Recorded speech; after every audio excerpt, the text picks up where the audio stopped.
શું તમે જાણો છો 2026 વર્ષમાં અક્ષય તૃતીયા કઈ તારીખે આવે છે અને એ દિવસે શું કરવાથી મળે છે અક્ષય પુણ્ય? અક્ષય તૃતીયા 2026માં 19 એપ્રિલ રવિવારના દિવસે આવી રહી છે. આ દિવસે સૂર્ય અને ચંદ્ર બંને ઉચ્ચ રાશિમાં છે, એટલે આ દિવસ અત્યંત શુભ માનવામાં આવે છે.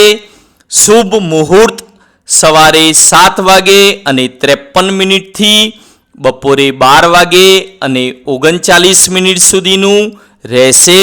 બીજું મુહૂર્ત બપોરે 2:14 થી 3:49 સુધીનું રહેશે. આ શુભ મુહૂર્તમાં સોનું ચાંદી ખરીદવું, નવા કામ કે વ્યવસાયની શરૂઆત કરવી, ગૃહ પ્રવેશ અને જમીન વાહનની ખરીદી કરવી, દાન પુણ્ય ખાસ કરીને અન્ન અને વસ્ત્ર દાન કરવું, માતા લક્ષ્મીજી સાથે નારાયણની પૂજા કરવી, નવી ખેતીની શુભ શરૂઆત કરવી.